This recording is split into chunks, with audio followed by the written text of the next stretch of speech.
Hey everyone, welcome to the RotoGrinders SuperDraft lineup building show. I am Stevie TPFL, and I'm joined by my good buddy Genie for 07. Grant, how are you doing, my friend?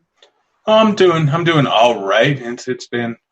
Life's been good. Although today I have to go to my 1-year-old niece's Christmas pageant. What the heck does a 1-year-old even do at a Christmas pageant? I don't understand what type of performance they could put on interest to anyone. I think you're going to have fun. I remember, I've gone to them for, well, obviously my daughter and my nieces and nephews, they always have those, little pageant thing and, shows and stuff. I think you'll have fun. I mean, she can't even walk, though. I can't imagine she's going to do anything interesting. At 2 or 3 years old, it makes more sense. At 1 year old, doesn't make any sense at all. Yeah, but, you have to remember, there's points that you can't walk either, so, I have never been so drunk I cannot walk. Yeah, I don't know if I have either, but I thought it sounded good, right? I was going for it. Yeah, I mean, I've definitely had to carry people before who were so drunk they can't walk. Some people just aren't very good at drinking. That is true. So we're going to talk some NFL here on the show and have some fun with that. If you guys haven't already, make sure you head on over to superdraft.io and check them out. Use the promo code Grinders so you get $10 on your first deposit. Free bucks, free money. You can take that $10. You can play NBA, you can play Showdown, you can play NFL over there. Awesome product. We've done this show all season long, and it's just a lot of fun. You're not using a salary cap, you're using multipliers, and it's nice to have a change every once in a while. Yeah. Grant agrees. He was shaking his head. Emphatic yes. All right, let's jump in here. Get started. We usually start with quarterbacks and cash game guys and stuff along those lines. So let's start here at quarterback. Grant at the top. We got 1x and let's do 1x to 1.25. Just kind of grouping all these guys together. We know Jameis Winston's dealing with a little bit of an injury right now. Patrick Mahomes against Denver. Russell Wilson against Carolina, Deshaun Watson, Ryan Tannehill facing off against each other. Is there any of these guys in this 1 to 1.25 range that you like?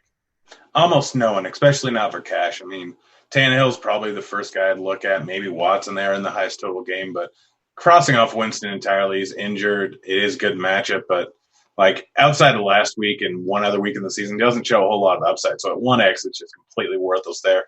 Mahomes a little bit injured, not an easy matchup, crossing him off. Wilson always has big upside, still probably crossing him off. Watson, Tannehill, biggest total, so they are on it.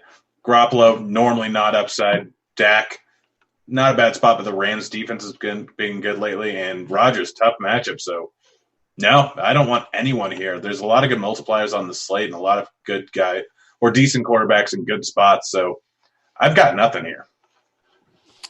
All right, let's kind of go down. I'm with you. I don't really like any of these guys for cash games this week. I don't even think I'd play Patrick Mahomes and take the floor. I'm looking for some of these multiplier guys. Let's go to this 1.3 to 1.4 range. We have Ryan Fitzpatrick. We have Baker Mayfield going up against Arizona, who allows a ton of fantasy points to quarterbacks. What's kind of standing out to you in this 1.3 to 1.4 range? I like Fitzpatrick. I like Cousins. Like Trubisky, but I don't love them. The guys I'm really looking at are Wentz because of the ability to pair him with your tight end with his lack of receivers that are probably they're all high multipliers. Wentz is more of a GPP play just because of what you can pair him with. If he goes for a big game, then you're probably going to need him paired with some of his wide receivers in order to win a GPP. So he's the nice correlation play for GPPs. Baker going up against Arizona, you know who to pair him with. He's got good options, and it's a great matchup here. He's a good play. Goff and Murray are the two top guys on this entire slate for me, outside of one other QB that we'll get to soon. But Murray, good matchup versus Cleveland. He's shown tons of upside recently, or not recently, this year. He's been a little bit injured, but he's probably fine now.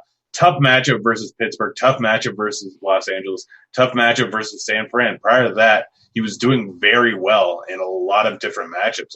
He struggled in very tough matchups, and now he gets a matchup versus Cleveland.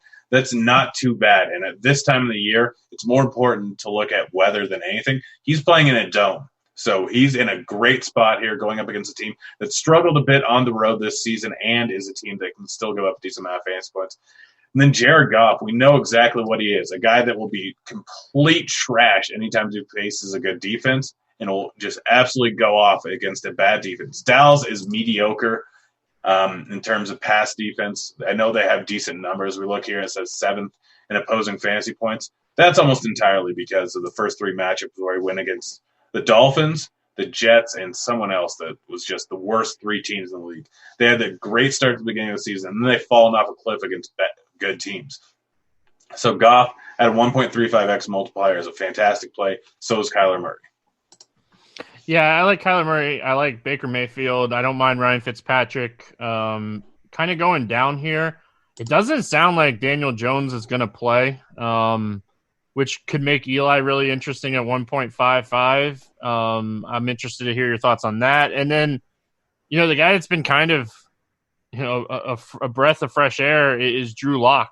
And he's currently at 1.45. I think he's more of a tournament play.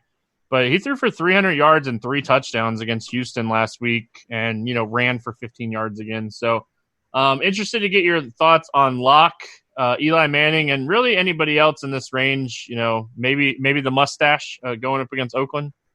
Yeah, I don't like Drew Lock's in a good spot. Eli Manning is in a very good spot going up against Miami.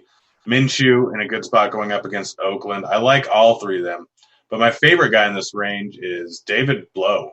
Guy has been putting up all right numbers. The volume should absolutely be there. He's going up against Tampa Bay. We know that pass funnel. We know how bad they are against opposing quarterbacks, and they've just shown no real reason to run in any given game. They've just kind of given up on it completely. So Blow's probably going to be throwing the ball 40 times. I mean, he's last 2 starts, 38 and 40, been against very tough divisional opponents in Minnesota and Chicago. So now he gets an easy matchup going up against Tampa Bay in a game where they're probably going to put up a lot of points considering how bad Detroit has been versus opposing quarterbacks. So Winston probably going to put up a boatload of points. And also Winston is probably going to throw an interception 3 times in this game, probably fumble once and have it lost. And they're going to have good field position. This is going to be an incredibly high-scoring game, I think. I think Blow puts up a massive outing. And you compare him with Galladay, who's just a fantastic play. It's going to go entirely overlooked. Blow, it might be my favorite QB on the slate on every single site. Is it Blow or Blau? Blow? I like calling him Blow. Okay. Well, and I've heard it read. When I looked it up, it was Blow. Which also made me realize I never watch football with the sound on. I usually watch Red Zone, so let's just be real. I generally go to a bar with 14 different TVs. Yeah, see, that's even better. So, but yeah, I don't mind that call. I think Minshew's interesting. Like I said, I think Eli's interesting. Is there anybody else down here, like high multiplier guys that you have any interest in? Maybe like an Andy Dalton or something. Like, is there anybody down here? Or is it really just going to be this like 1.45 to like 1.55 range? Dalton's kind of interesting just because 1.75 is a massive multiplier. He gets one big throw off and he's pretty much at value. And the biggest thing is like, you look at how many pass attempts he's had every single week this season. You know what is the least amount of pass attempts he's had in a game this entire season is? 32. 37. Dude's averaging over 40 passes a game, or actually it was 36. That defense is going to be legit this week then. Yeah, no, it is. Like, Andy Dalton does interest me a slight amount just from sheer volume in this type of matchup. And I can pair guys like Boyd with him, just knowing that Boyd could get 12, 13, 14 targets in this type of matchup where they're probably going to be behind. It is an incredibly tough matchup, but I have a little bit of interest in tournaments with them. All right, we've gone through everybody now. Who do you want to plug in for cash games? I would either go with Blow or Murray. Man, I really don't know if I can play. I guess it makes a ton of sense taking anybody going up against Tampa, though. Yeah. Yeah, I mean, but Kyler Murray, still like he's playing in a dome. You can go with the. I'm gonna put in Murray over Blau. I think Kyler Murray at home. I think right now he seems to be like a pretty safe cash game play. So let us know what you guys think. Head on over to RotoGrinders on YouTube. Blau. Yeah, head on over to RotoGrinders on YouTube. Like and subscribe. Comment below. Tell us who you're looking at here on Wednesday. Comment Blau. Blau. And let us know who you guys are thinking about playing here at quarterback on SuperDraft. Let's move on to running back, Grant. It's an interesting week for running back. I looked at it earlier, and obviously you got Christian McCaffrey up at the top, Derrick Henry up at the top, Cook at the top. Let's look in this 1 to 1.35 range, and I think the guy that stands out the most to me is Barkley going up against Miami at 1.35. Yeah, it's a fantastic matchup with Barkley. I know that he's been bad since coming back from injury. He says he's healthy. Like, there's no real reason to think that he's not. Like, I know he hasn't put up great numbers, but they haven't been getting he hasn't been getting touchdowns. They haven't been putting up points. Now they get a matchup with Eli back in there. Eli's probably going to do a lot of dump-offs to him, especially in this matchup versus Miami. It's a terrible defense. He's getting 17-plus carries and 3 to 7 targets every single game. Last year, you got to remember that with Eli at the helm, he had 120, I think, targets on the season. We look at the beginning of the season, he still had 6 and 7 when Eli was at the helm here. He could get a significant amount of pass game work. He's got the upside to break off a 70-yard rush and to get 100 yards rushing outside of that. It's a fantastic spot for him. He's probably the top overall running back play on the entire slate over on SuperDraft. Outside of him, I don't mind Zeke here. It's not a great matchup going up against the Rams. They've been decent against the run, but Zeke is getting the workload. The multiplier is high enough at 1.3. Outside of him, Cook, Henry, McCaffrey are all kind of tournament plays.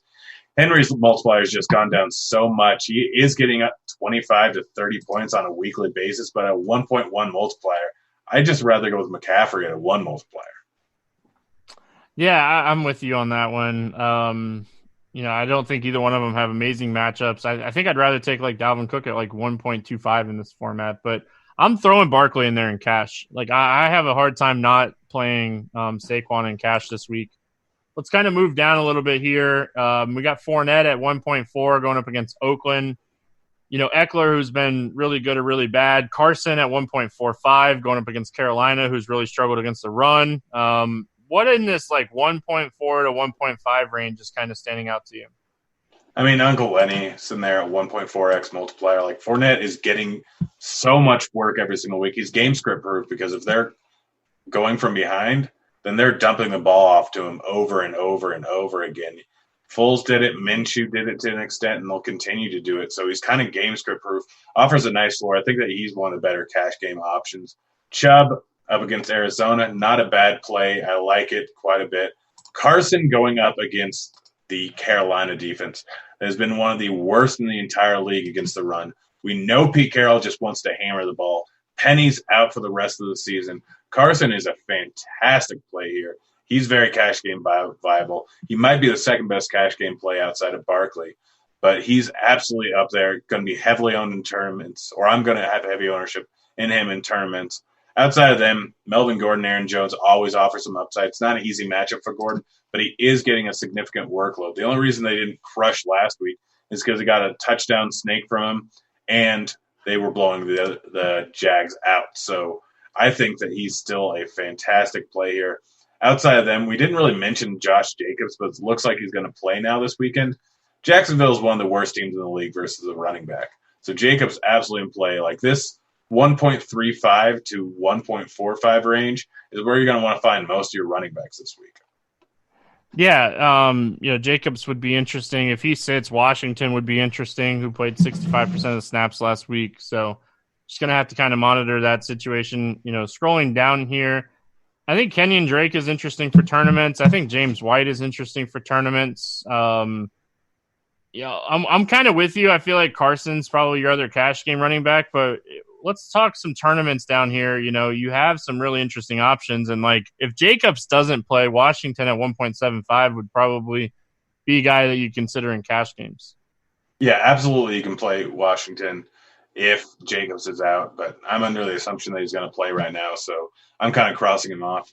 In this range, like Gurley at 1.5, he's getting the workload recently. We look at the last few weeks. He has a 25 rush attempt week, a 19, and a 23, all in the last 4. He's getting targeted in the receiving game, not a drastic amount, but a decent amount. And now he goes up against Dallas. It's giving up a large amount of targets to opposing running backs here. I expect 6 targets to Gurley in this game. I expect 20 rushing attempts. At a 1.5 multiplier with the potential for some touchdowns, Gurley's an absolutely fantastic play.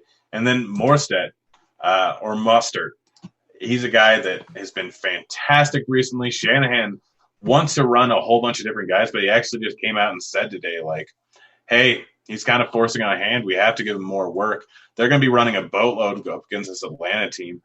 Mostert is a fantastic play here. He won't be nearly as efficient as he has been, but if we're seeing an uptick in workload going up against a bad Atlanta defense, he's still a great play. And then Locke has been playing well. I know that he's an 11-point dog, but if this game is staying close, Kansas City does not have a good run defense. Philip Lindsay sitting there at a 1.7x multiplier offers huge upside. I'm going to be very heavily invested in him over on SuperDraft this weekend because that multiplier is just way too high considering what his upside actually is. Yeah, I think the other guy that you got to kind of look at here is Sonny Michel at 1.75. You know, New England is massive road favorite here, currently sitting at like 9.5 favorites. The over-under on this game is like only 40.5, but I think Sonny Michel at 1.75 on a site like SuperDraft where touchdowns are, you know, key. You know, I think you have to look at him in this spot, in this format. And, you know, old man Peterson, you know, guys getting sent to the IR out again. Peterson's probably going to get the IR again. When did I miss that? Gosh, darn. Yeah, he got hurt again, man. I feel bad for the guy. If he could stay healthy, like he's so talented, but you know, half the battle is staying healthy. So I think that Peterson is kind of interesting here at 1.75. You got Montgomery at 1.75.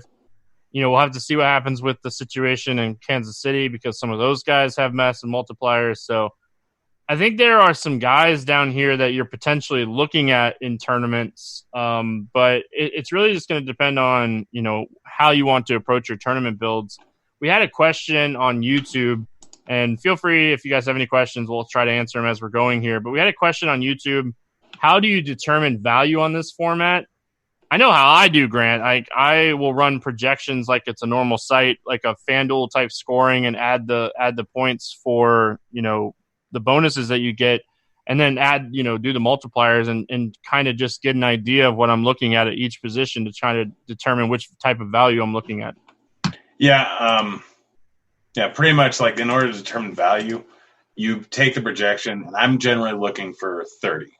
Like 30 as a good outcome for any player. So we're looking at Barkley. In order for him to get 30, he needs to get roughly around 23. That's possible. Like 30 is what you're going for in tournaments. Around 20 to 25 is what you're looking for in cash, like as a floor. Like you're looking for a 30-point as a decent option, and for cash, you want a floor of about 25-ish.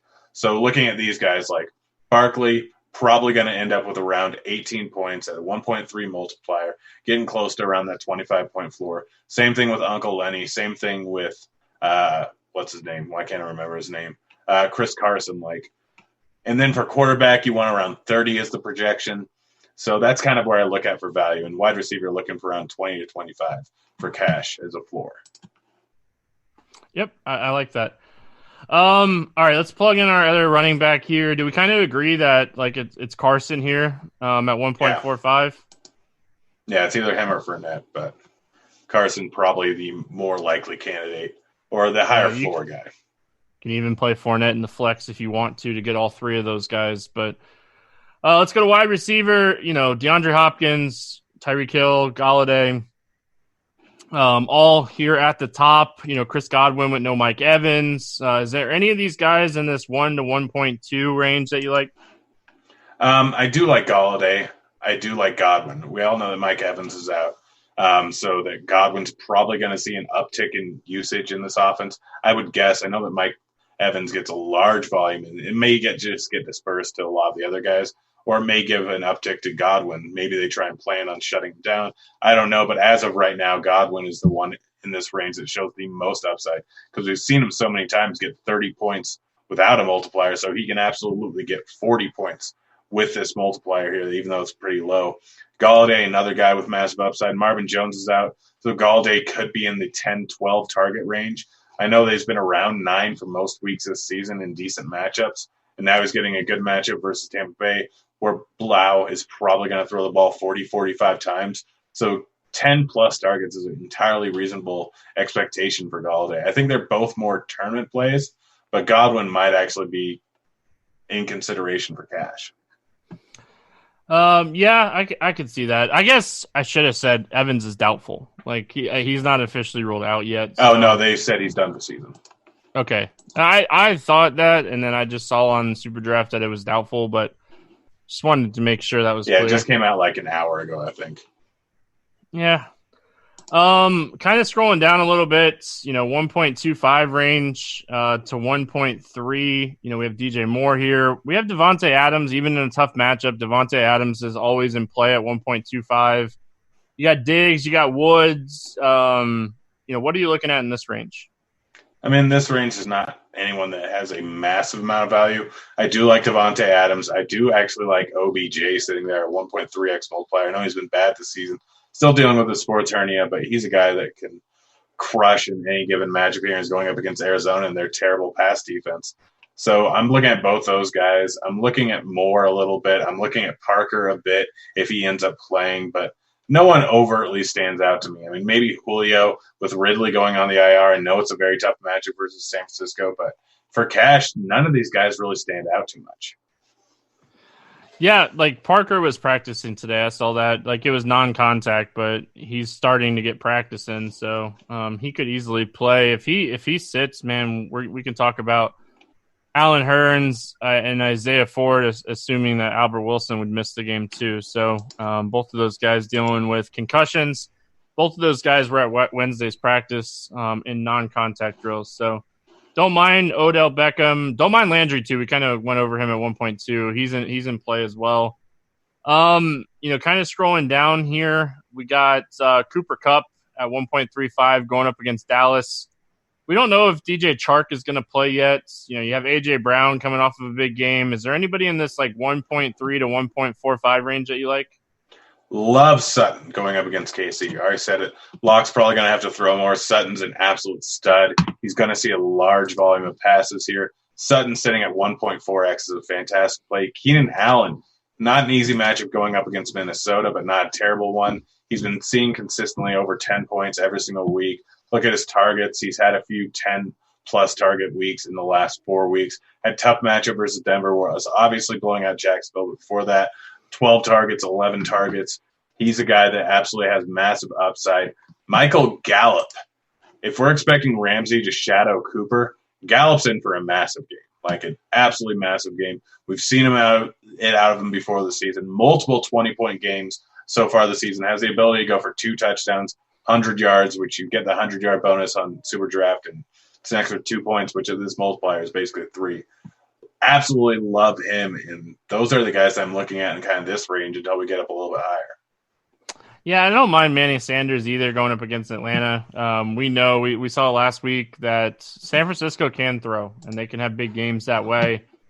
Let's kind of keep moving along here. We talked a lot about Detroit. We know Marvin Jones got sent to the IR, so that's going to open up some things there.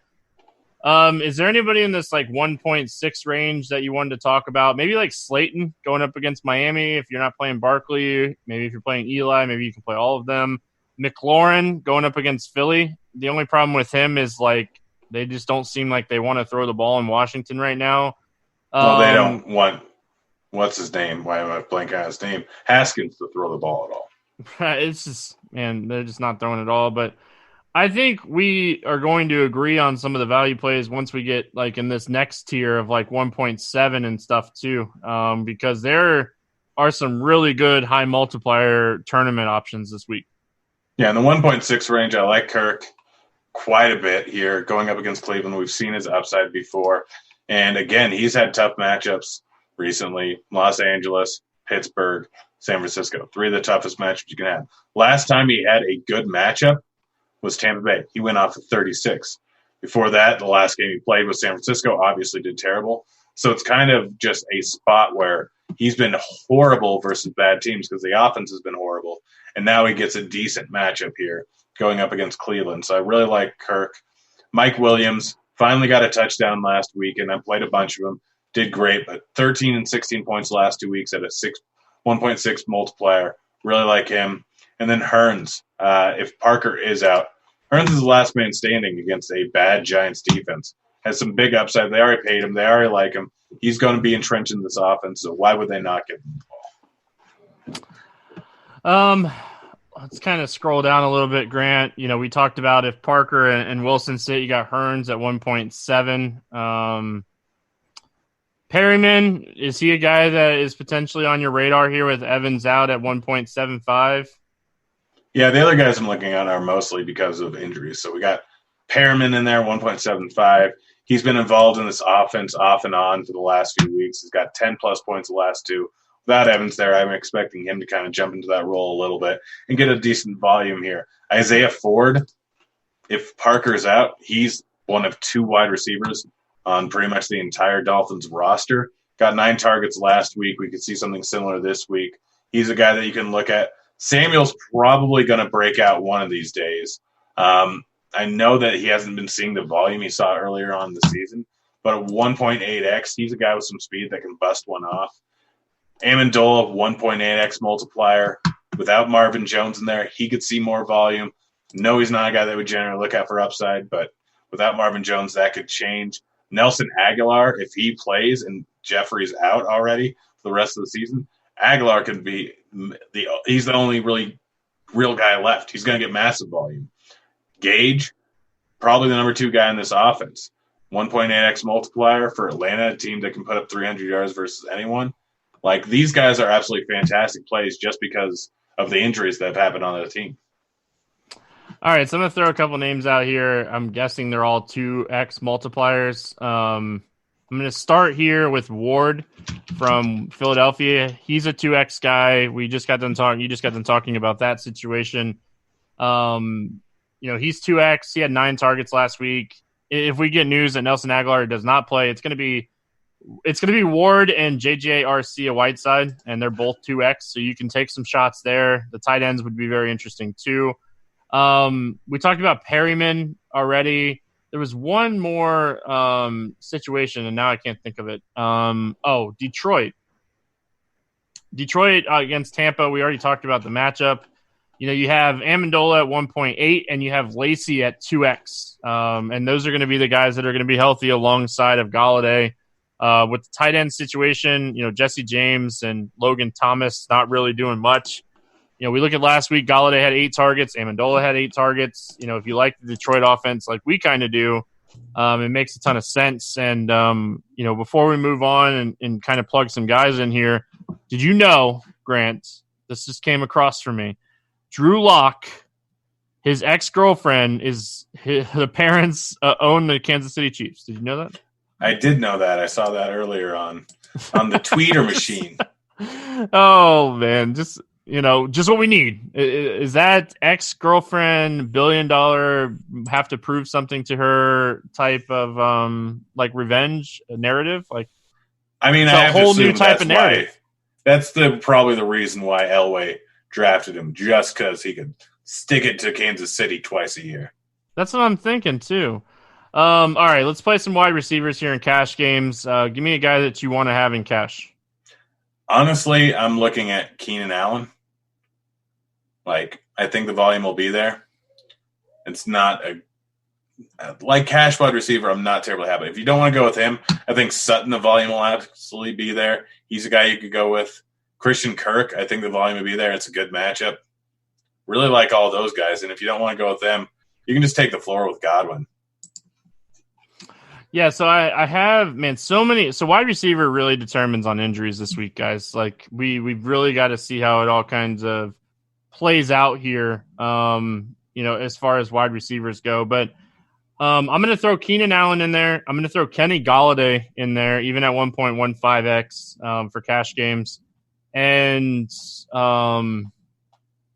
maybe we'll throw in Sutton. It's really going to be depending on injuries. All right, let's talk tight ends here.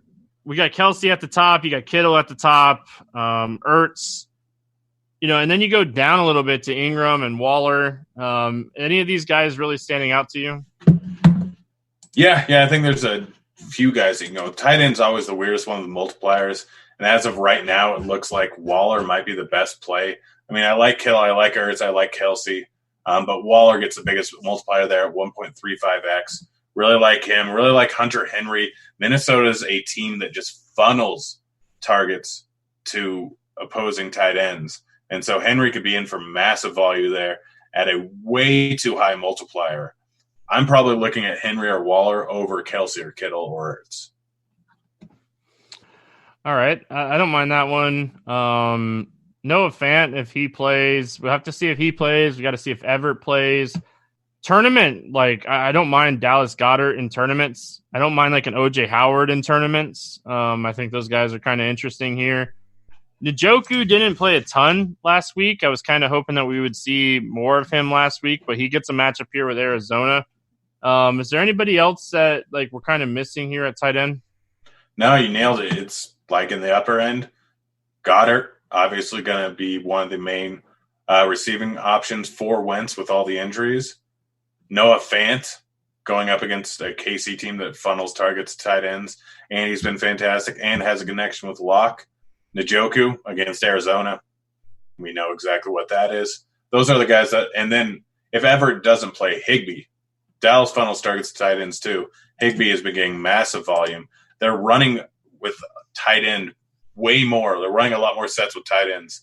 And Kupp was actually funneled mostly out of the offense last week. We can expect Higbee to be very much in the game because they want to run the ball, and they want to run the ball with a tight end in there. Who do you like for cash? You want to go Hunter Henry here, even though we have Allen? I would say Hunter Henry or Waller. All right, let's throw Henry in there. We would probably take Keenan Allen out, but it's a starting point. It's Wednesday. We got a lot to see what happens as the week goes on here. Let's build a tournament team. We talked a lot about this Tampa-Detroit game, so I kind of want to go to a stack here with this game. We're going to take David Blau. And do you want to take any of these running backs, or are we just going to kind of load up on the wide receivers here? I think that we're probably going to load up on wide receivers. I think Perriman, I think Golladay, and you can even go Godwin if you want. Anyone? I think we could be different and go Watson too. Justin Watson, he's a 2x multiplier. He had 8 targets last week. He ended up running 30 routes and was running routes almost every time he was on the field. So I think he's kind of interesting. We know that they're going to pass when he's on the field. So I think we go Watson, Golladay, and maybe an Amendola or a Lacy, probably an Amendola, and just kind of capitalize on all the Detroit targets. Yeah, I'm in for that. Let's talk running backs in this build. Obviously we're not playing any running backs from that game. So let's talk some running backs here. We kind of talked about a lot of these mid-tier guys. What are you thinking for this build? Honestly, wouldn't mind going in the higher range here with a guy like Philip Lindsay. Going up against Casey, I already kind of mentioned his potential upside.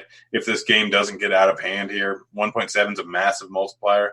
Going with him, maybe going with Mostert is a good play. Both guys offer huge multipliers and huge upside at those multipliers. All right, I'm going to give you Lindsay, and I'm going to say Sonny Michel. I think it's going to be a 2-touchdown game for Sonny Michel this week. Just randomly out of nowhere, he's a guy that I really like in tournaments this week. It just seems like a Sonny Michel type of game. Doesn't seem like a James White type of game. The carries were all over the place the last few weeks, but this is a spot. Sonny Michel gets back on, and we know Cincinnati, they're 28th in DVOA against the run. So like Michel, and let's plug in a tight end here, and we'll leave the flex open as well. All right. Dallas Goedert? I think I'm gonna say either Goddard Or Howard and make it a big stack. Yeah, I can do that. Like Howard has been like put out at wide receiver many times in the past prior to Arians getting there. I don't know if he's done it too much in this current offense, but without Evans in there, like we could potentially see Howard put out wide and Brait stepping in as more of a blocking tight end, which he already does quite a bit here. So I don't mind throwing in Howard. I like it. I like Watson. Good to go. You want to do some basketball? We got about 15 minutes. Let's do some NBA. All right. I've already made like 35 lineups. Look